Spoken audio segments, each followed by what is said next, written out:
আলু সেদ্ধ করা ঝামেলা ছাড়াই আজকে তৈরি করব আলু পরোটা, যেটা কিনা খেতে অসম্ভব মজাদার আর খুব অল্প কিছু উপকরণে তৈরি হয়ে যাবে আজকের এই আলুর পরোটা রেসিপিটি। তো আশা করছি আজকের এই রেসিপিটি আপনাদের কাছে অনেক বেশি ভালো লাগবে। তো হ্যালো এভরিওয়ান, আসসালামু আলাইকুম, স্বাগত জানাচ্ছি নতুন আরও একটি রেসিপি দেখার জন্য। সেদ্ধ করা আলুর পুরে ভরা পরোটা তো অনেকেই খেয়েছেন, তবে আজকে আমি যে পদ্ধতিতে পরোটা বানাচ্ছি এই পদ্ধতিতে পরোটা বানালে কিন্তু অনেক বেশি ভালো লাগে। আশা করছি আপনার বাসায় একবার হলেও ট্রাই করবেন। তো সেই জন্য আমি এখানে 1 কাপ পরিমাণ আটা নিয়ে নিলাম আর একটা চালনির সাহায্যে আটাগুলোকে খুব ভালোভাবে চেলে নিচ্ছি। এতে করে আটাটা খুব স্মুথ থাকবে আর পরোটার ডোটাও খুব সুন্দর হবে। এবার আটাগুলোকে আমি এক সাইডে রেখে দিব আর নিয়ে নিয়েছি এখানে ছোট ছোট 4টা আলু। এবারে আলুগুলোকে পরিষ্কার করে ছুলে নিচ্ছি। আপনারা অনেকেই ভিডিও দেখে চলে যান, অথচ সাবস্ক্রাইব আর লাইক কমেন্ট করতে ভুলে যান। অবশ্যই একটা লাইক কমেন্ট করে যাবেন আর আমার চ্যানেলটাকে সাবস্ক্রাইব করে যাবেন।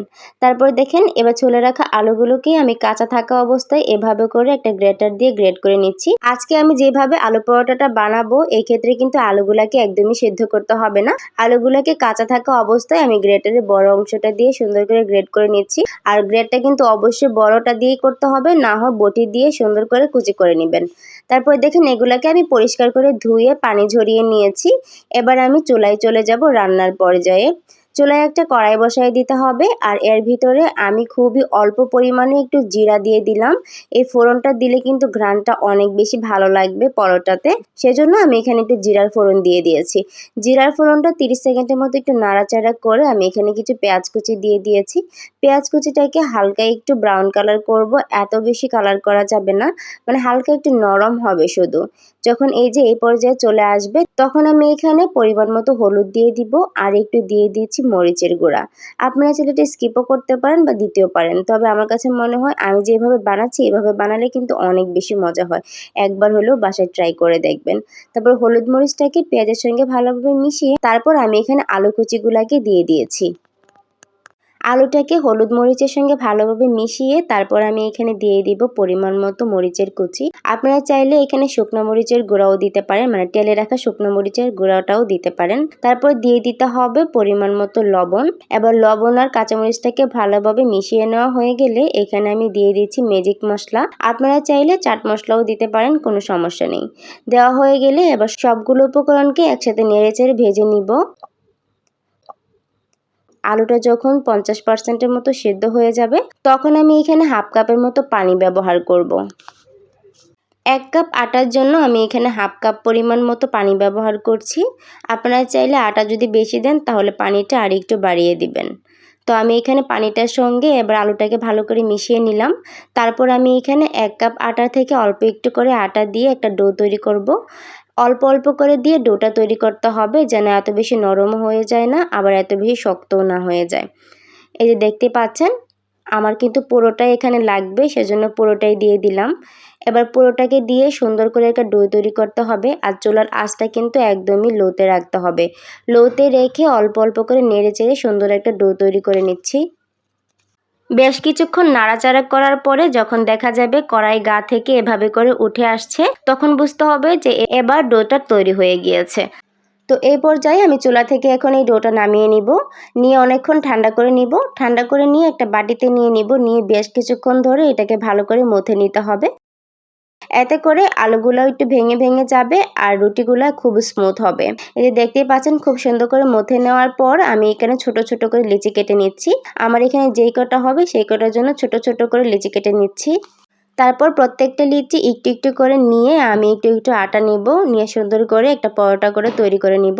আমি যেহেতু এত বেশি ভালো পরোটা বানাইতে পারি না, সেই জন্য আমার পরোটাটা গোল হবে না, একটু এবড়ো তেবড়ো হয়ে যায়। আপনারা সুন্দর করে বানিয়ে নেবেন। এই যে দেখতে পাচ্ছেন একদম বাংলাদেশের মানচিত্র মতো হয়ে যাচ্ছে। তো এইভাবে সুন্দর করে বানিয়ে নেবেন। তারপর এগুলাকে বানিয়ে এক সাইডে আমি রেখে দিব।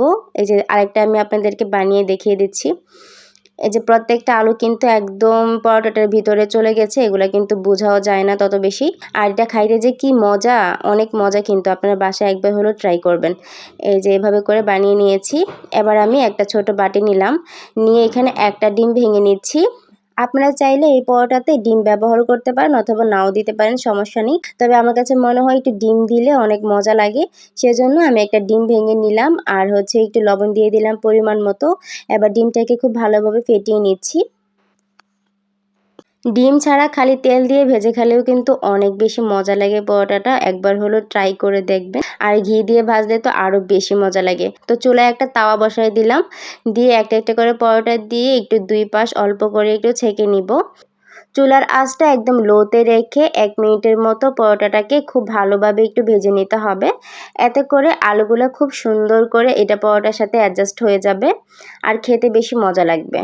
তারপর এখানে অল্প একটু তেল দিয়ে দিব, দিয়ে একটু ডিম দিয়ে দিব, দিয়ে ডিমের উপরে এবার পরোটাটা দিয়ে দিব, দিয়ে সুন্দর করে ভেজে নিব। আর ডিম ছাড়া এমনিতে ভেজে খেলেও কিন্তু অনেক বেশি মজা। এবার কিছুক্ষণ উল্টে পাল্টে ভেজে নিলেই হয়ে যাবে। এই যে দেখতে পাচ্ছেন একদম সুন্দর করে মুচমুচে করে ভেজে নিয়েছি। তারপর মাঝখান থেকে একটু দাগ কেটে 2 ভাগ করে নিলাম। এই যে দেখতেই পাচ্ছেন কত সুন্দর হয়েছে আর খেতেও কিন্তু অনেক বেশি মজা লাগবে। তো আমি আরও একটি পরোটা আপনাদেরকে ভেজে দেখাচ্ছি। যখন 2 পাশ অল্প অল্প করে হয়ে যাবে তখন আমি এটার ভিতরে একটু তেল দিয়ে দিয়েছি। তারপর এই পরোটার উপরে একটু ডিম ছড়িয়ে দিলাম, দিয়ে জাস্ট একটু উল্টে দিয়েছি। উল্টে দেওয়ার পর যদি মনে হয় যে একটু তেল দেওয়া লাগবে তাহলে একটু তেল দিয়ে দিতে হবে। তেলটা দিয়ে সুন্দর করে ভেজে নিতে হবে। ডিমটা যখন খুব ভালোভাবে ভাজা হয়ে যাবে আর পরোটাটা খুব মুচমুচে হবে তখন আমি এটাকে ভাগ করে নিচ্ছি। ব্যাস, আমার সবগুলো পরোটাই সুন্দর করে তৈরি হয়ে গিয়েছে। এবার আমি খাওয়ার জন্য নিয়ে নিয়েছি 4টা পরোটা। এই যে দেখতে পাচ্ছেন কত সুন্দর হয়েছে। আর সাথে নিয়েছি চা আর তরকারি। তো আশা করছি আমার আজকের ভিডিও আপনাদের কাছে ভালো লেগেছে। যদি ভালো লেগে যায় অবশ্যই লাইক কমেন্ট শেয়ার করতে ভুলবেন না আর আমার চ্যানেলটিকে সাবস্ক্রাইব করে যাবেন। আজকের মতো ছোট্ট ভিডিওটি থেকে এখানেই বিদায় নিচ্ছি। সকলে সুস্থ থাকবেন, ভালো থাকবেন আর আমার জন্য দোয়া করবেন যেন আমি আরও সুন্দর সুন্দর ভিডিও আপনাদেরকে উপহার দিতে পারি। আল্লাহ হাফেজ, আসসালামু আলাইকুম।